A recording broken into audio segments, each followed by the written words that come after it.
Kita akan mulai perkuliahan. Assalamualaikum warahmatullahi wabarakatuh. Waalaikumsalam warahmatullahi wabarakatuh, Pak.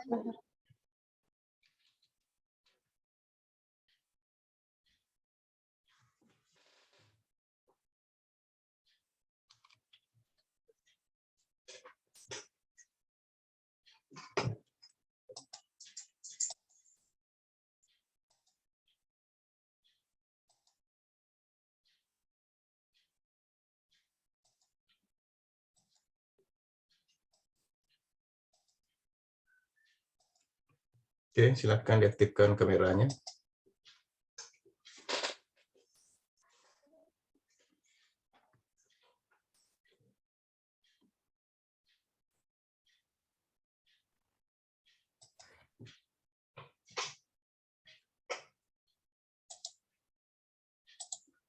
Ya, saya akan menjelaskan materi ya. Di sini sudah masuk minggu keempat kita kuliah perilaku konsumen.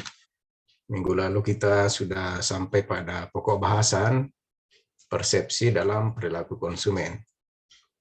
Nah, di minggu keempat ini kita akan masuk pokok bahasan selanjutnya, yaitu kepribadian dalam perilaku konsumen. Nah, ini masih faktor-faktor internal yang mempengaruhi keputusan pembelian seseorang konsumen. Saya akan tampilkan materinya, silakan dilihat, disimak. Nanti di sesi kedua saya akan buka sesi pertanyaan. Jadi bisa Anda tanyakan nanti materi yang tidak dipahami, ya, atau masih membutuhkan penjelasan lebih lanjut.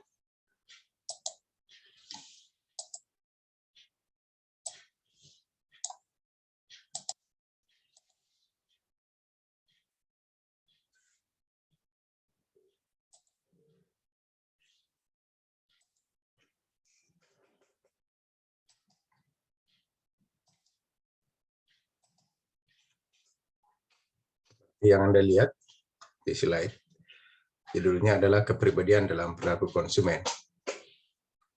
Nah, sekarang kita lihat dulu definisi kepribadian.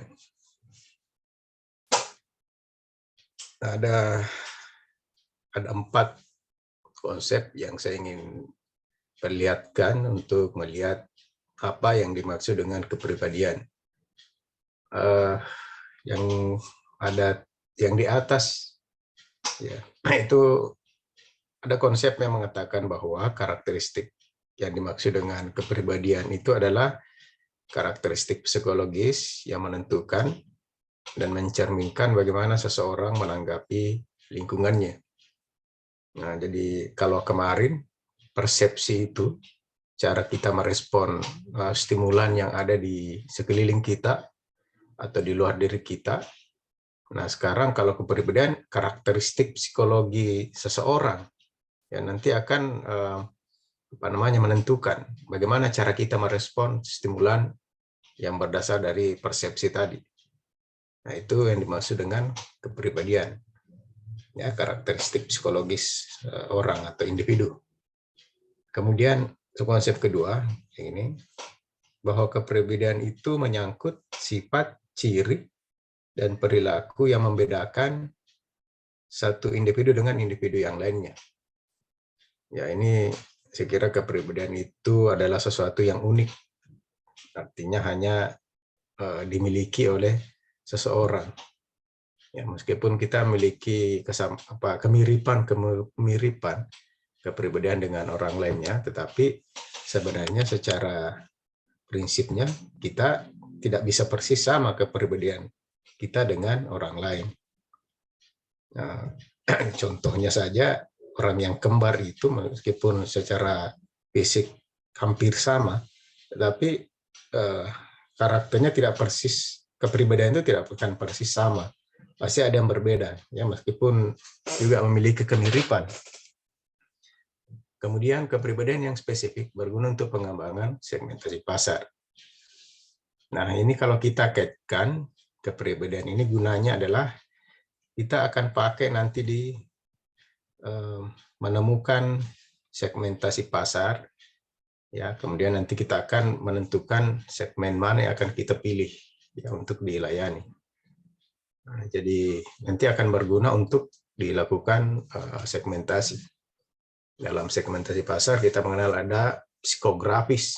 Nah, itu di situ nanti cara kita membagi-bagi segmentasi menurut segmen psikografis.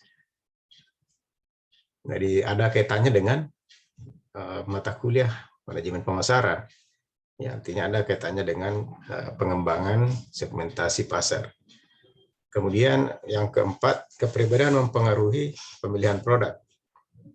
Nah, ini juga penerapannya itu akan nanti menjadi bahan bagi seorang marketer atau pemasar untuk menentukan produk yang sesuai dengan kepribadian individu atau konsumen atau pasarnya. Ya, maka biasa kita lihat sebuah produk itu, merek itu dipersonifikasi sama dengan suatu jenis kepribadian. Yang diharapkan itu akan sama pula dengan kepribadian target konsumennya. Ya, jadi itu gunanya ya, jadi dalam strategi merancang produk, kemudian merancang strategi promosinya nanti, itu akan dicocokkan atau disesuaikan dengan jenis kepribadian si target pasar. Ya, jadi saya kira itu konsep awalnya yang ingin saya sampaikan, bahwa kepribadian itu memiliki karakteristik ya yang berbeda satu individu dengan yang lainnya, kemudian gunanya dipakai untuk melakukan segmentasi pasar. Kegunaan selanjutnya adalah untuk tadi supaya kita seorang pemasar itu mampu merancang strategi produknya, menentukan bagaimana produk apa yang akan dibuat, kemudian desain produknya, termasuk juga sampai pada tahap mempromosikan produk. Ya, itu akan dicocokkan dengan jenis kepribadian si calon konsumen ya, atau konsumen potensialnya. Saya kira itu untuk slide pertama. Kita lanjut. Oke. Kemudian ada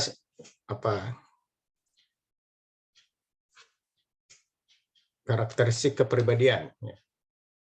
Perbedaan individual, tidak ada individu yang persis sama. Ini tadi yang saya katakan, bahwa kepribadian itu sesuatu yang unik ya, yang tidak seseorang tidak sama persis kepribadiannya dengan yang lainnya. Ciri khas yang kedua adalah konsisten dan abadi. Jadi kepribadian itu adalah sebenarnya bawaan lahir. Sejak kita lahir, kita sudah memiliki satu jenis kepribadian. Kemudian sampai kita beranjak, ya umur bertambah sampai dewasa, nah, sampai juga biasanya sampai tua pun ya kepribadian itu tetap melekat pada diri kita. Itu sifatnya melekat pada genetik seseorang lah.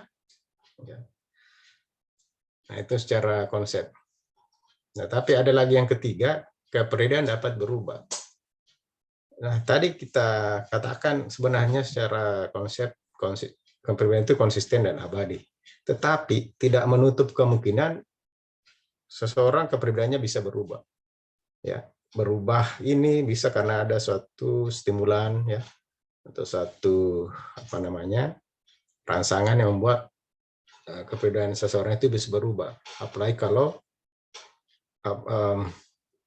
stimulan yang dirasakan itu sangat besar pengaruhnya, atau dalam jangka waktu yang lama, ya bisa saja kepribadian itu pelan-pelan akan berubah, atau bisa saja drastis.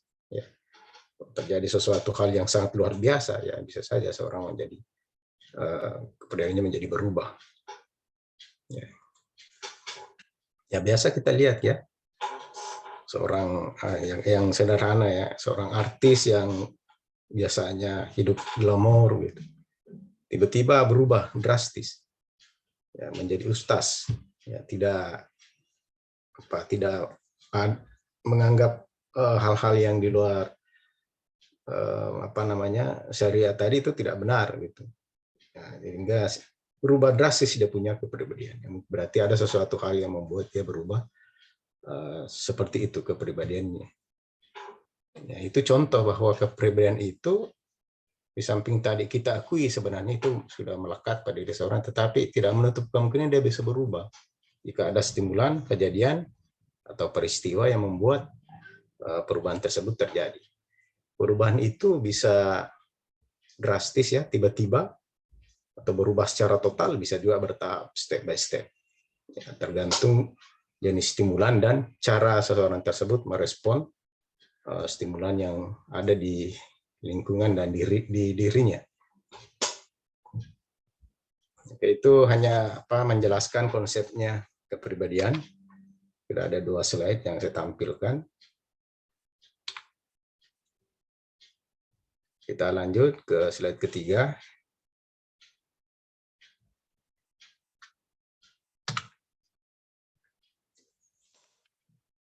Oke, sekarang kita masuk ke teori kepribadian. Teori kepribadian Freud. Ya. Nah, ini satu tokoh yang memberikan konsep mengenai teori kepribadian. Jadi Freud itu menggambarkan 3 macam ya jenis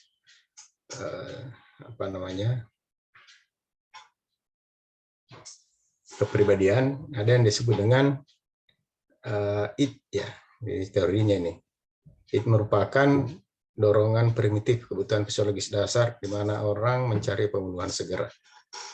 Ya, jadi sifat alamiah seseorang ya, yang mendorong orang tersebut berusaha semaksimal mungkin untuk memperoleh semua kebutuhannya, termasuk memuaskan semua apa yang menjadi keinginannya. Jadi tanpa batas ya, itu namanya id. Ya, kalau ya, contoh ini kalau kita belanja seperti orang kerasukan ya. Nah, itu apa saja kita kayak mau dibeli ya, tidak peduli butuh atau tidak, yang jelas kita merasa puas gitu ya, itu berarti itu ya, itu dorongan seseorang untuk mencari pemenuhan kebutuhan ya untuk sesegera mungkin dipenuhi, tidak peduli apapun hambatannya ya, pokoknya harus dipenuhi. Nah, itu namanya id. Nah, kemudian yang kedua, superego. Nah, superego ini ekspresi mengenai moral, kode etik untuk perilaku. Nah, sekarang sifat insting alamiah kita tadi itu dibatasi lagi oleh norma-norma, nilai-nilai moral, ya. Kemudian kode etik yang berlaku di masyarakat, kemudian juga kita akui ya bahwa moral itu mengikat, nilai-nilai tersebut mengikat kita dalam berperilaku. Nah, sekarang id ini ya superego yang memperhatikan aspek moralitas kode etik. Nah, sekarang di tengah-tengahnya itu adalah ego. Jadi kita bisa katakan ego ini adalah titik equilibriumnya ya antara id dan superego. Maka manusia berperilaku adalah bukan hanya dorongan impulsif dari dirinya saja, tetapi juga ada dorongan sosial. Ya, jadi kendali yang disadari individu. Nah, itu yang membatasi kemudian kita memenuhi kebutuhan kita, tetap kita penuhi kebutuhan, tetapi kita tetap memperhatikan aspek-aspek moral, ya, kemudian kode etik yang ada. Nah, cara kita memenuhi kebutuhan tadi yang sudah dikontrol, ya, ini ya, kendali, ya, sudah dikendalikan dan sudah kita sadari. Nah, itu yang disebut dengan ego. Jadi kita berbelanja juga terkontrol. Ya, yang mengontrol kita adalah super ego. Nah, itu namanya ego.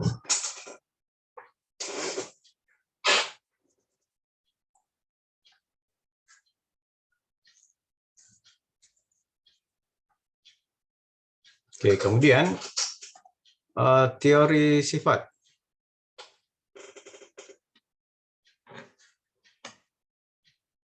Nah, teori sifat bagaimana mengukur kepribadian pada karakteristik atau sifat tertentu. Sifat adalah sesuatu yang membedakan individu dari individu lainnya, saya sudah jelaskan tadi. Nah, teori sifat itu ada 3. Yang pertama, consumer innovativeness, yaitu bagaimana seseorang menerima pengalaman baru. Nah, jadi cara kita merespon ya sebuah perubahan-perubahan yang ada, termasuk cara kita beradaptasi, ya seperti itu. Nah, itu akan menentukan pula cara kita nanti dalam berperilaku untuk memutuskan pembelian. Karena kita sekarang lagi menghubungkan kepribadian dengan perilaku konsumen, maka seseorang yang memutuskan pembelian itu kalau mempertimbangkan tadi ya aspek bagaimana penerimaan kita terhadap pengalaman baru, apakah kita cepat merespon, lambat, atau tidak merespon. Nah, orang yang dia punya kepribadian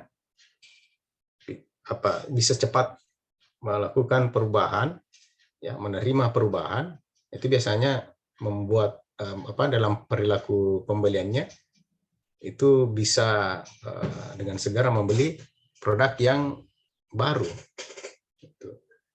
Istilahnya consumer innovativeness ya, orang yang suka atau gandrung dengan produk-produk yang baru karena dia karakternya suka dengan pengalaman baru. Kemudian yang kedua, consumer materialism, tingkat konsumen, keterlibatan konsumen dengan kepemilikan. Yang ketiga, consumer ethnocentrism, kemungkinan konsumen menerima produk luar negeri. Nah, ada juga konsumen yang luar negeri branded gitu. Ya cenderung merasa suka kalau produk yang dibeli itu adalah buatan luar negeri. Nah, itu namanya consumer ethnocentrism. Nah, suka beli barang-barang impor. Nah, itu dikenal dalam teori kepribadian itu, khususnya di teori sifat.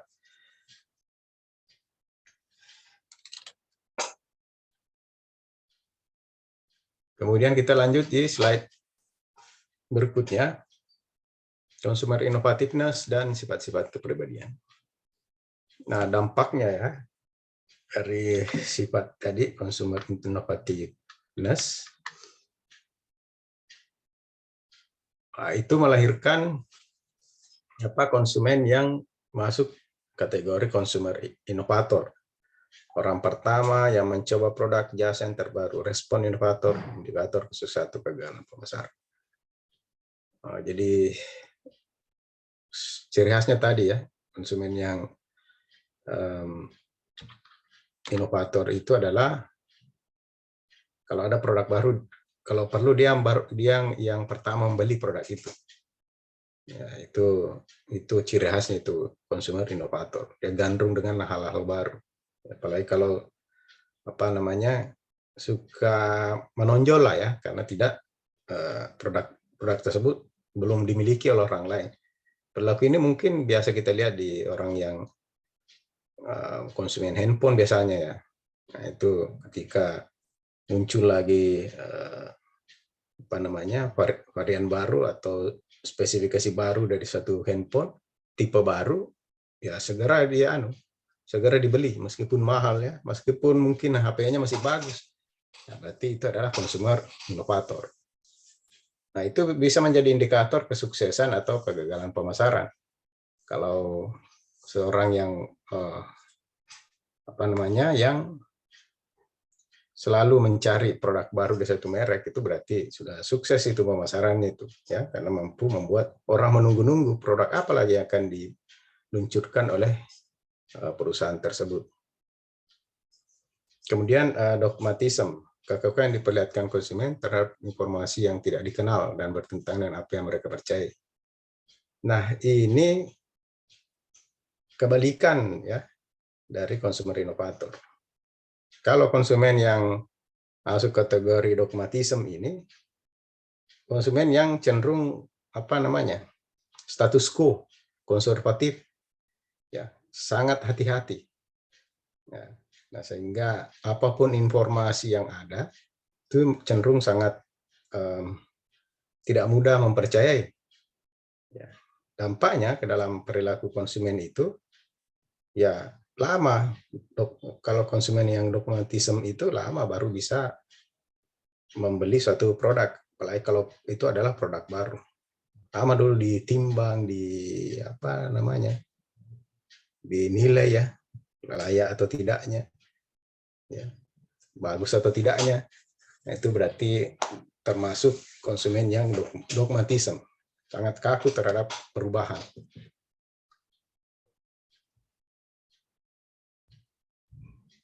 Nah, jadi tingkat penerimaannya juga terhadap produk baru yang diluncurkan itu kurang. Lama baru bisa masuk tahap mencoba satu produk.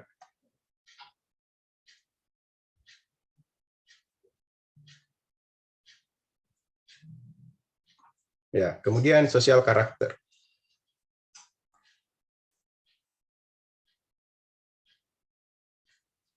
Ya, kita masih melihat ya kepribadian konsumen.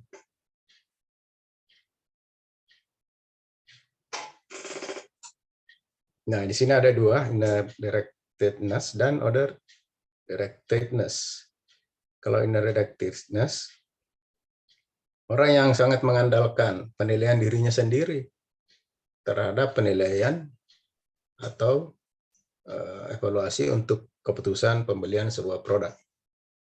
Jadi sangat apa namanya, sangat individualistis ya. Orang seperti ini ya dia tidak, ya menurut keyakinannya saja. Ya, orang mau bilang apa, yang jelas itulah keyakinannya bahwa dia membeli memang itu yang dianggap sebagai yang terbaik. Nah, itu berarti inner, itu konsumen yang termasuk kepribadiannya inner directedness. Ya, cenderung mengandalkan diri sendiri untuk memutuskan pembelian. Nah, mungkin berdasarkan nilai-nilai yang dianutnya ya, keyakinannya, atau berdasarkan pengalaman-pengalaman individunya. Nah, yang kedua, sisi lainnya ada yang disebut dengan outer directedness. Nah, kalau ini individu cenderung meminta pendapat orang lain ketika konsumsi produk dan jasa. Jadi social acceptance-nya itu tinggi. Nah, jadi kita, individu itu membeli setelah memperoleh apa namanya, rekomendasi atau dan informasi dari pihak-pihak lainnya sebelum melakukan pembelian. Nah, jadi kalau ini mengandalkan orang lain ya, mengandalkan orang lain sebagai referensi atau rujukan untuk menjadi rekomendasi bagi dia untuk membeli atau tidak membeli produk dan jasa. Ya, jadi sisi terbalik dari inner directedness. Kalau inner directedness ya cenderung mengandalkan dirinya sendiri untuk memutuskan sebuah pembelian. Nah, kita lihat pandai-pandai lah ya melihat apa namanya konsumen kita.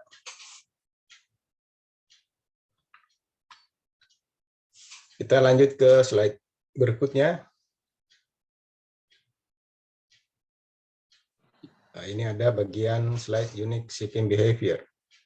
Ya, perilaku pencarian. Yang pertama, need for uniqueness. Pada dasarnya individu ingin selalu unik, kesamakan penampilan. Selain jika tidak ada kriteria maka akan meningkatkan keunikan dirinya. Nah, ini ada kaitannya tadi dengan kepribadian ini ya, consumer inovator. Kalau consumer inovator itu biasanya mereka membutuhkan sesuatu yang unik ya. Apalagi istilahnya nyentrik lah ya, nyentrik. Sesuatu yang orang lain tidak punya. Ya, kalau sudah ada yang orang lain yang punya ya, orang seperti ini dia akan mencari lagi produk apa lagi yang tidak ada lagi samanya. Jadi apa namanya, perilakunya adalah selalu mencari produk, barang, jasa yang unik ya, tidak memiliki kesamaan dengan orang lainnya. Nah, ini contohnya orang yang menjalankan bisnis butik pakaian itu kan adalah apa pakaian yang sebenarnya mestinya tidak ada kesamaannya dengan produk lain, dengan tidak diproduksi dalam jumlah yang banyak ya, sehingga menghindari tadi kesamaan-kesamaan pakaian dengan orang lain ya. Tetapi ya pada prakteknya ya butik sekarang ya mungkin sembarang saja situ anunya produknya yang sudah disilakan dengan butik. Nah, kalau di konsepnya sebenarnya di dalam butik itu ya mestinya adalah produk yang betul-betul unik ya, yang limited edition lah seperti itu. Nah, ini need for uniqueness. Itu tadi contoh penerapannya dalam marketing. Kemudian optimum stimulation level.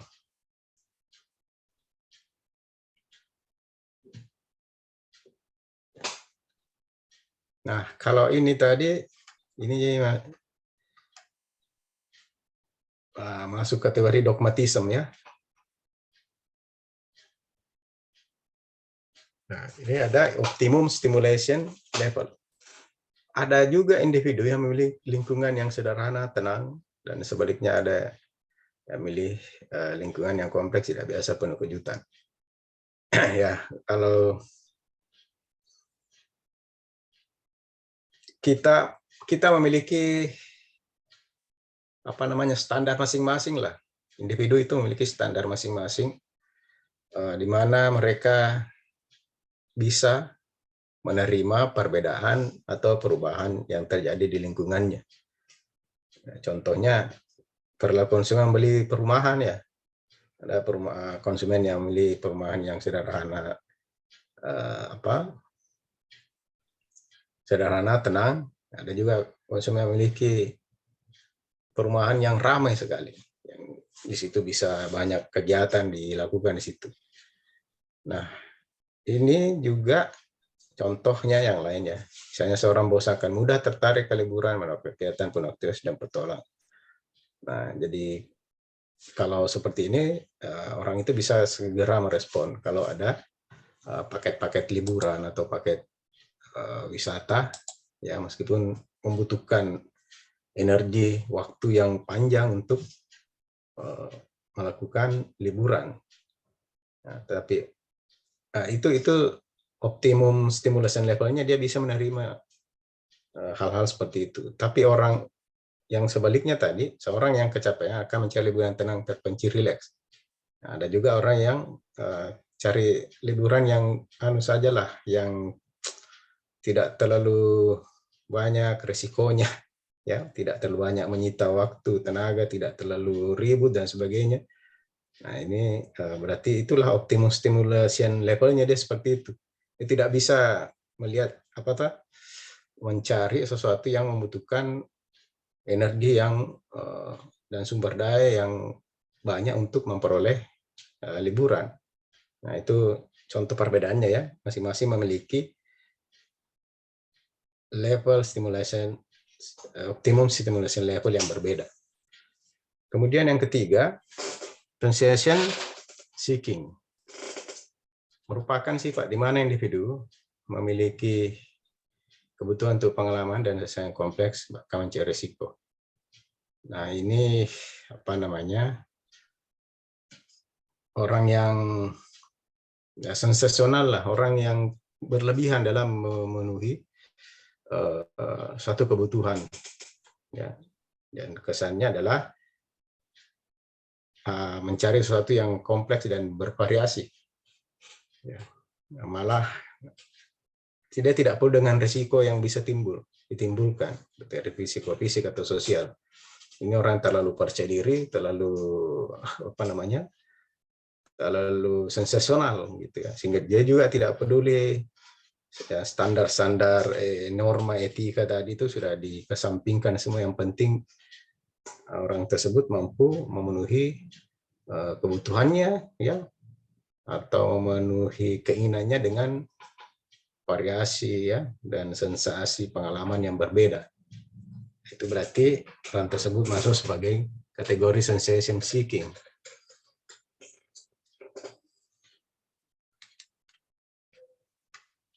Oke, kita masuk ke slide berikutnya.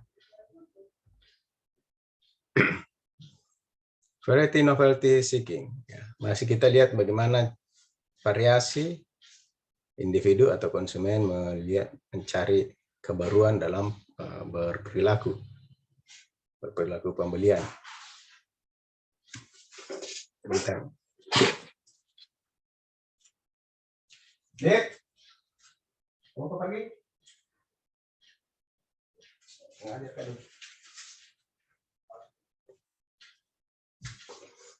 Oke, nah yang pertama disebut dengan exploratory purchase behavior.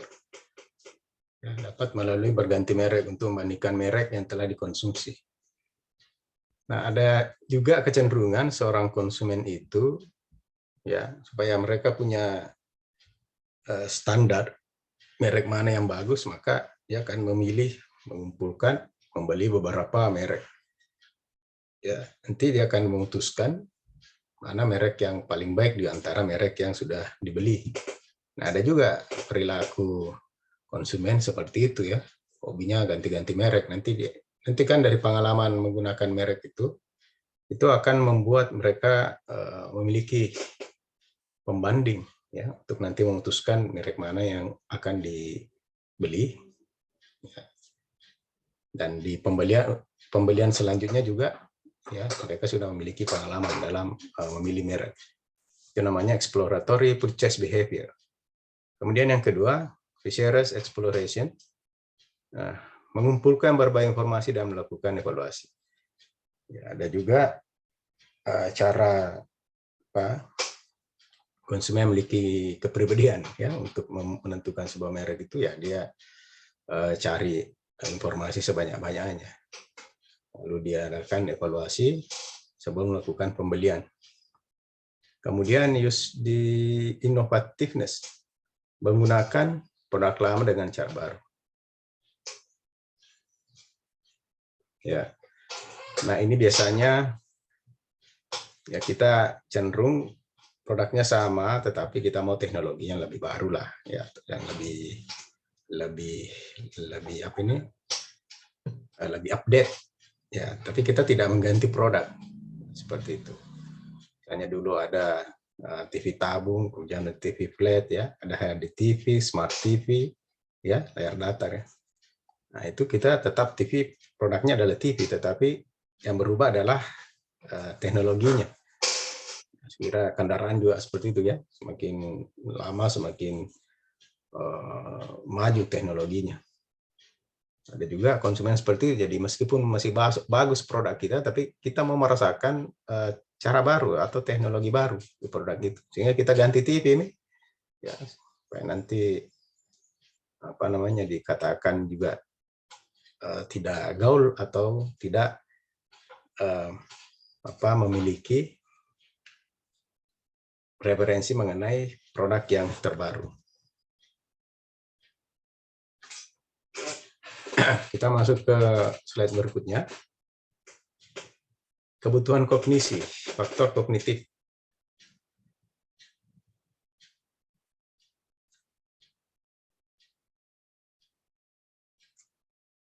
Nah, sini ada 3.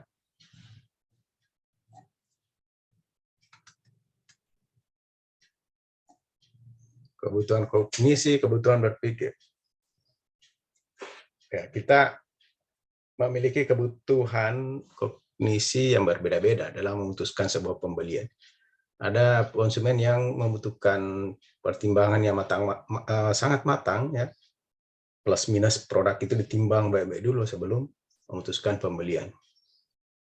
Ya, ada juga kognisi yang rendah. Ya, misalnya, ya tidak usah kita pikir, kita lihat apa yang dipakai oleh seorang model, itu juga yang kita pakai. Atau seorang selebriti pakai merek A, kita juga pakai merek A, tidak kita pikirkan baik-baik. Nah, ya itu 2 kepribadian berbeda dalam menyikapi stimulan yang mereka lihat ya di sekelilingnya sebelum melakukan pembelian. Visual versus verbal. Ya, ini ya memperlihatkan juga cara kita memahami sebuah pesan atau merespon, menangkap stimulan yang ada di sekeliling kita. Ya, itu ada 2 jenis kognitif di situ. Ada individu yang menjadikan tulisan sebagai bahan pengambilan informasi. Ada juga orang yang cenderung menggunakan pesan visual sebagai sumber informasi. Nah, namanya kalau tadi lebih suka menjadikan pesan verbal ya sebagai rujukan untuk mengambil informasi, disebut dengan verbalizer. Nah, kalau yang visualizer itu pesan visual sebagai sumber informasi.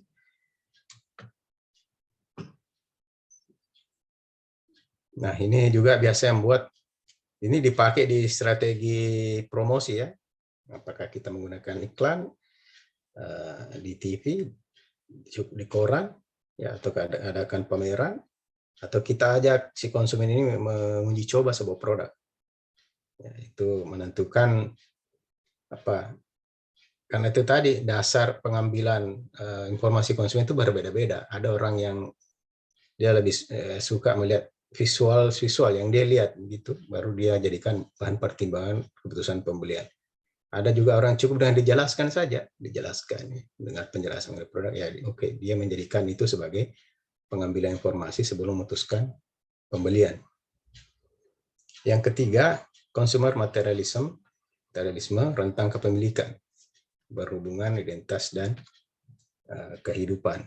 Ya, kalau ini kita menghubungkan sebuah produk dengan identitas kita ya dan cara kita memandang kehidupan. Namanya consumer materialisme. Oke, saya kira ini masih ada satu. Nah, kemudian faktor kognitif kepribadian lainnya, ini slide terakhir ya. Ini sudah fixated consumption behavior, kemudian yang kedua compulsive consumption behavior, yang ketiga consumer ethnocentrism. Kalau yang di atas ini pola konsumsinya terpaku pada satu produk atau jasa. Hanya kolektor boneka atau kolektor mobil. Ini sangat loyal pada satu jenis produk saja. Kompulsif, ya, perilaku konsumsi yang tidak dipikirkan matang-matang.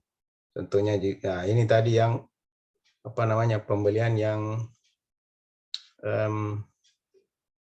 ya tidak memandang norma-norma dan sebagainya. Yang penting semua terpenuhi kebutuhannya, kepuasannya. Dia lakukan apa saja untuk memuaskan kebutuhan dan keinginannya tersebut. Misalnya kelainan makan ya, ada orang yang kerjanya makan terus itu ya, badannya menjadi melar ya, itu perilaku kompulsif namanya. Ada lagi apa? Kita sangat tergantung pada handphone ya, sedikit-sedikit pakai, lihat lagi yang kita ke WC dibawa juga HP. Nah, itu kita juga sudah compulsive consumption behavior namanya itu ya. Sesuatu yang berlebihan lah. Consumer ethnocentrism, membeli produk dalam negeri ya, tentunya orang Korea, LG dan Samsung ya, contohnya ya, orang beli karena bangga dengan produk dalam negerinya sehingga mereka beli barang luar negeri. Kalau kita ini membeli barang luar negeri karena kita bangga memakai produk orang lain seperti LG, Samsung.